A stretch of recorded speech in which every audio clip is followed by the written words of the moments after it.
Hello, bachcho. Let's read the question. So the question says, the printing press has made knowledge accessible to a large number of people. But what kind of knowledge is it? Is it of any lasting character? Books have become commonplace. And when we say that books like Sexton Blake series sell like hot cakes, we have an indicator of the type of knowledge the average person in vast crowds seeks. Let me tell you about an incident that occurred few years ago in America. An American publisher printed 1 million copies of Charles Dickens' works in the hope of easily selling them in the author's name.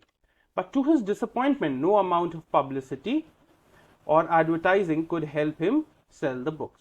He devised a strategy. While exhausted, he tore off all the cover pages, replaced the titles with covers containing sensational love headings, and advertised the new books once more. All of the books were gone in a week. We are not concerned with the morality of the bookseller's action here. It is worth noting that only books of sensational nature are actively sought after by ordinary people with a strong aversion to serious study.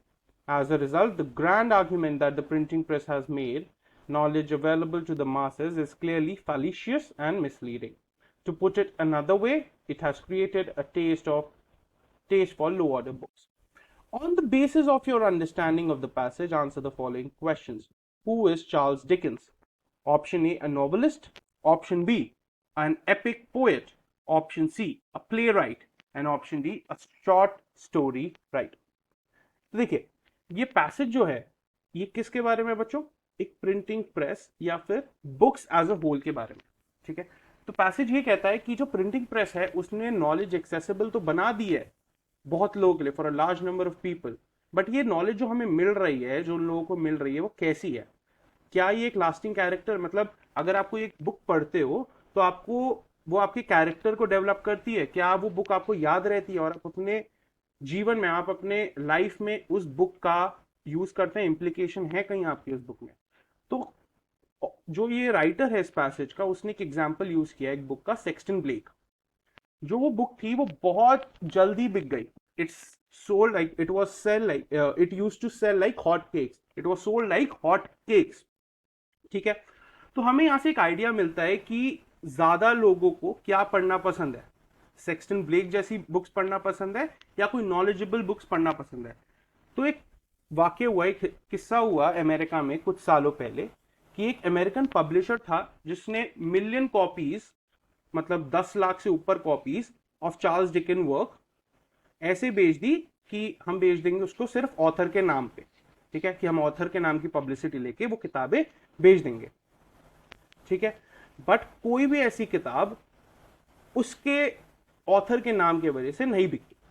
तो उसने एक नई strategy अपनाई। क्या?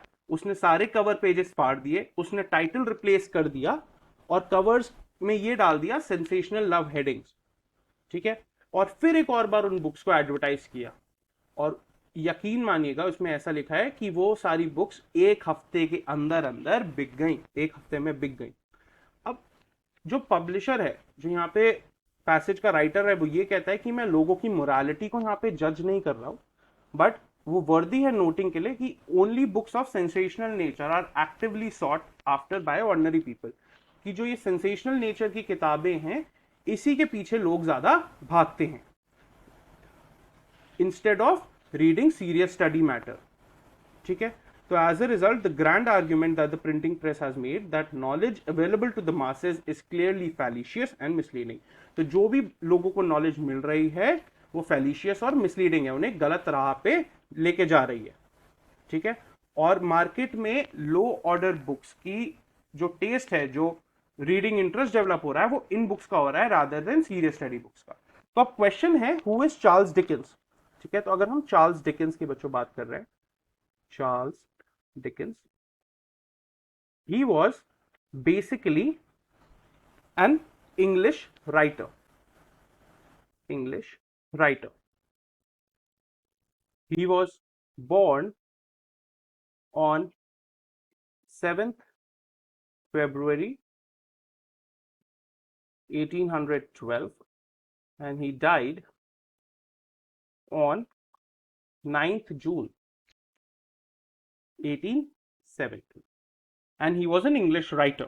अब वो कैसे तरीके की किताबें लिखते थे? फिक्शनल किताबें, फिक्शनल कैरेक्टर्स उनके बहुत फेमस थे. Fictional characters were famous. So according to the options, मैं क्या ऑप्शन चूज करना चाहूंगा बच्चों?